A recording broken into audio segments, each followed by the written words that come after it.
Hi guys, welcome back to my channel. दोस्तों, कैसे हैं आप सब? उम्मीद है आप सब बहुत अच्छे होंगे और खुश होंगे। फ्रेंड्स, आज के अपने इस व्लॉग में मैं आप लोगों को बताना चाहती हूँ अपनी सैमसंग मशीन के बारे में।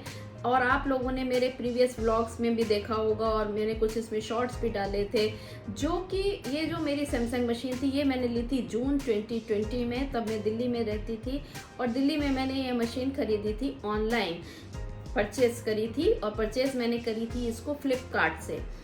तो गाइज, जब मैंने वहाँ दिल्ली में ही थी और दिल्ली में मैं बहुत शॉर्ट टाइम के लिए थी। मैं कोविड के जब का हाई टाइम था तब मैं वहाँ पर थी। मैं वहाँ फंस चुकी थी दिल्ली में। फिर हम यहाँ पर शिफ्ट हुए जब मुंबई आए। मुंबई में जब मैं आई तो मैंने अपनी मशीन मंगवा ली थी, शिप होकर के मेरी आ गई मशीन। तो गाइज, हाँ, जो मैं आप लोगों से बात कर रही थी वो ये मैं कह रही थी कि मेरी इस मशीन में क्या बहुत सारे शॉर्ट्स आपने देखे होंगे। आप लोगों ने देखा होगा ये 9 मिनट्स में मशीन रुक जाती थी।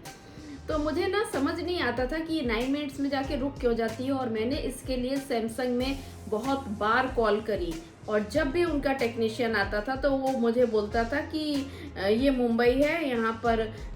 और मोस्टली ये हुआ क्या इंसिडेंट, बारिश के टाइम में ही हुआ। तो वो जब भी आता था तो बोलता था कि ये बारिश है और बारिश में मॉइस्चर आ जाती है और इसकी वायरिंग में प्रॉब्लम आ जाती है। आप 1-2 दिन वेट करिए और जब धूप निकलेगी तो ये नॉर्मल हो जाएगा, वायरिंग सूख जाएगी। तो मैं उसको हमेशा बोलती थी कि वायरिंग मशीन के अंदर है, सूख क्या जाएगी। ये कहता है, बोला नहीं नहीं नमी आ जाती है। वो ऐसा कह करके मुझे कहते हैं ना मैनिपुलेट करके और यहाँ से मुझे बोल करके चला जाता है। कम से कम ये 23 चल रहा है, 3 साल में ये मशीन एटलीस्ट कम जो रुकी है वो 10 टाइम्स 9 मिनट पे आके ये रुक जाती थी। और ये घूमती ही रहती थी, चाहे आप इसे आधा घंटा मशीन को ऑन रखो 9 मिनट पे। तो मुझे समझ नहीं आता था। वो मुझे बोल करके चला जाता था कि नेक्स्ट टाइम कुछ प्रॉब्लम में उन्हें कॉल करती, फिर यही प्रॉब्लम होती थी। और फिर मैंने तो जब मैं कहते हैं ना हार गई थी तो मैंने सैमसंग को कॉल करना ही बंद कर दिया था।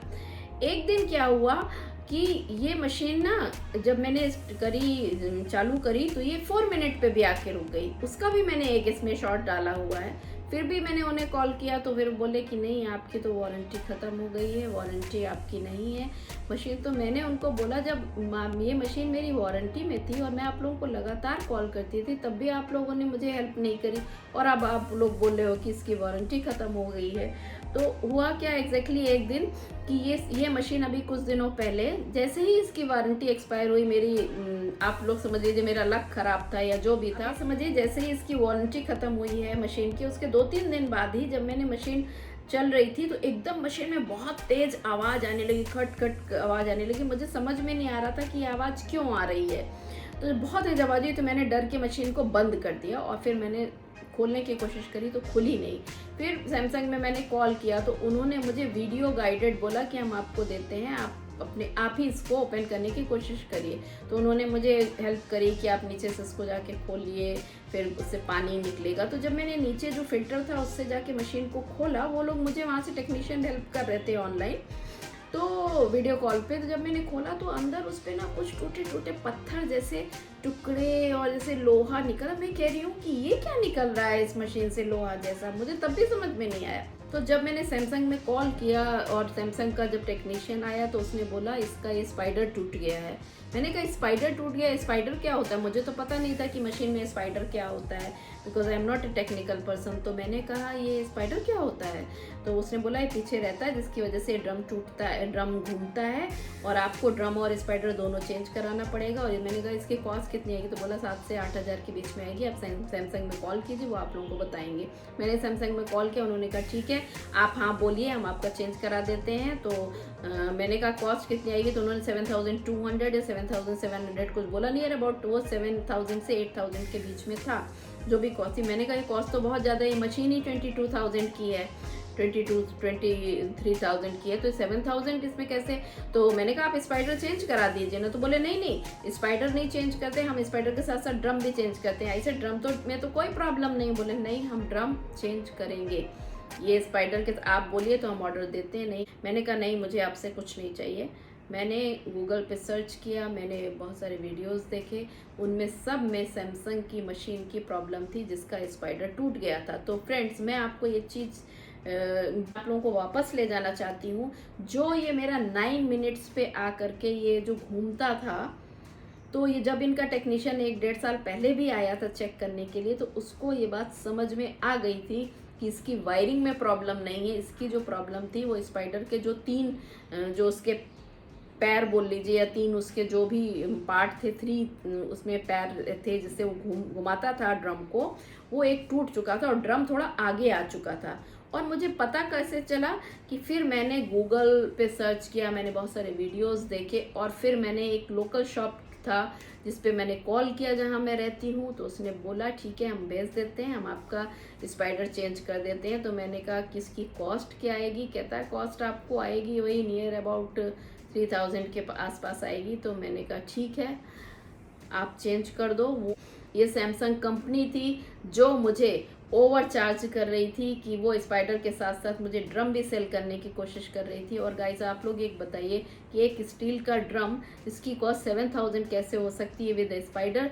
और गाइज मैंने एक जो लोकल शॉप थी सैमसंग की वॉशिंग मशीन की, और भी वो मशीन रिपेयर करते थे, उन्होंने अपना एक पर्सन भेज रहे हैं, वो अब चेंज करेगा। और गाइज यू वोंट बिलीव वो कितना चार्ज करने वाला है। मैंने उससे पूछा कितना कॉस्ट आएगी, वो बोला मैडम नियर अबाउट 3000 आएगी, आप बोलेंगे तो मैं 100-200 कम भी कर दूंगा। मैंने कहा नहीं ठीक है 3000 आएगी, मैं आपको 3000 दूंगी, आप मेरा आके चेंज कर दीजिए। तो वो अब आने वाले हैं और आ करके वो अभी चेंज करेंगे। तो वो वीडियो मैं आप लोगों को पूरा जो कंप्लीट प्रोसेस है वो अपने इस व्लॉग में दिखाने वाली हूँ। तो आप लोग इस वीडियो में बने रहिएगा अंत तक, पूरा आप लोग देखिएगा प्रोसेस की कैसे ये स्पाइडर को चेंज किया जाता है। और मैं आप सब लोगों को ये बताना चाहती हूँ कि ये वीडियो आप लोगों के लिए बहुत ही हेल्पफुल होने वाला है। बने रहिएगा वीडियो में अंत तक, वीडियो को स्किप मत कीजिएगा, वीडियो पूरा देखिए और आप कंप्लीट गाइड देखिए कि कैसे स्पाइडर को चेंज करना है। ये देखिए गाइस, अब ये मशीन हमारी रिपेयर होनी चालू हो गई है।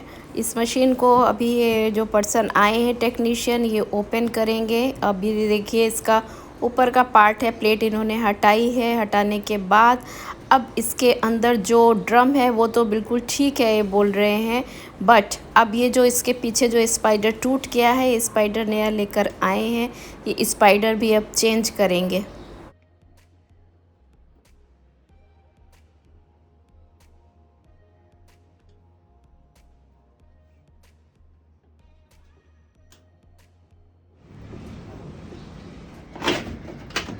अभी के टाइम पे ये कंपनियां हैं सब ऐसी ही हैं।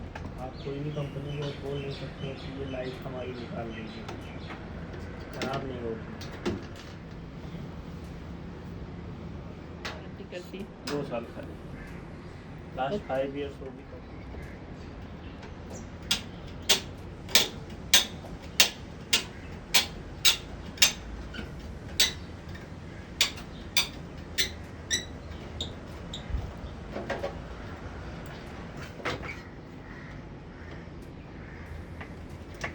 डोर लॉक सही हुआ, आपका काम कर रहा है अभी? डोर लॉक सही है।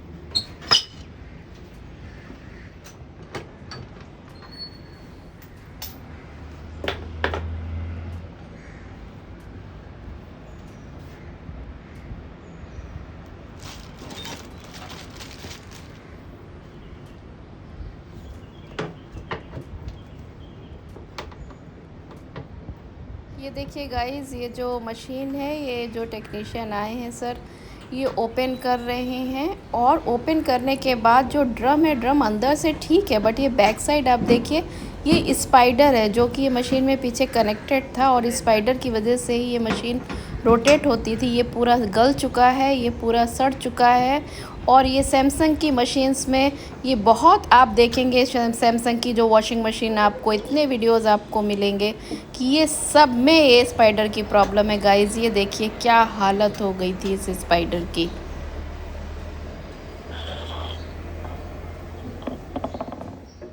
ये देखिए गाइस, ये ड्रम में नया स्पाइडर, ये जो सराय थे इन्होंने लगा दिया है।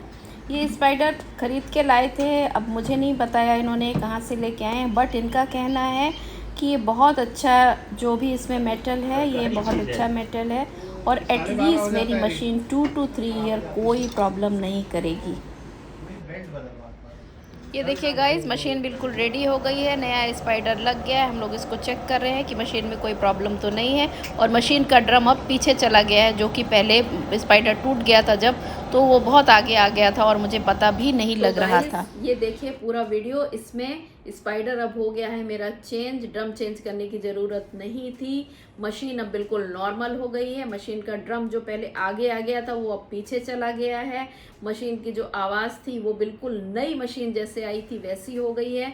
तो मैं आप सब लोगों को इस वीडियो के माध्यम से ये बताना चाहती हूँ कि कभी भी आप लोगों के कोई भी कंपनी हो, अगर आपको प्रोडक्ट सेल करती है तो आप लोग उस प्रोडक्ट की रिसर्च पहले करिए। स्पेशली सैमसंग की जो वॉशिंग मशीन है उसका मेरा बहुत ही बैड एक्सपीरियंस है। और अब देखिए जो मैंने ये स्पाइडर चेंज कराया वो मशीन में कितने दिन लास्ट करता है। होपफुली जो टेक्नीशियन चेंज करने आए थे उन्होंने तो बोला है कि नहीं, ये आपकी मशीन जो है ये अब चलेगी, आप बिल्कुल टेंशन मत लीजिए मैडम, ये एटलीस्ट 3 इयर्स 4 इयर्स तक कोई प्रॉब्लम नहीं करेगी। और एक चीज़ उन्होंने मुझे बोली कि आप इसमें ना जो सर्फ यूज़ करती हैं वो फ्रंट लोड वाला ही यूज़ करिएगा। तो मैंने कहा नहीं, मैं तो फ्रंट लोड वाला ही यूज़ करती थी। वो बोला ठीक है, बट आप थोड़ा इसमें सर्फ कम डालिए। ये कंसेप्ट मुझे नहीं समझ में आया। और दूसरा उन्होंने मुझे एक चीज़ ये भी बताई, जब भी आप मशीन चलाइए तो मशीन सोक में चलाइए। पहले मशीन को सोक वाले उसमें ले जाइए आप, मोड में जो उसका है मेथड चलाने का, तो उस पर आप चलाइए और चलाने के बाद फिर आप करिए। तो उससे क्या होता है कि जो हम बहुत कम शॉर्ट टाइम के लिए जब हम मशीन में कपड़े धोते हैं, सर्फ डालते हैं, तो वो जा करके पीछे स्पाइडर में चिपक जाता है और स्पाइडर को गलाना चालू कर देता है। ये कंसेप्ट मुझे नहीं समझ में आया कि ऐसा कैसे होता है। जब मशीन 64-65 मिनट के प्रोग्राम में पूरी घूमती है तो क्या सर्फ क्या तब भी जा करके पीछे स्पाइडर में चिपक जाता है। तो मेरी रिकमेंडेशन ये है कि अब इस मशीन को, अब ये दोबारा ख़राब होगी तो मैं तो इसे अब ठीक नहीं कराऊंगी, मैं इसे रिप्लेस करूंगी। और मैं सैमसंग का प्रोडक्ट, स्पेशली ये वॉशिंग मशीन, मैं नहीं खरीदना चाहती। आप लोगों के क्या इसमें व्यूज़ हैं, क्या आप लोग सोचते हैं, ये आप लोग मुझे कमेंट बॉक्स में कमेंट करके ज़रूर बताइएगा। तो तब तक के लिए bye bye guys, take care and love you all.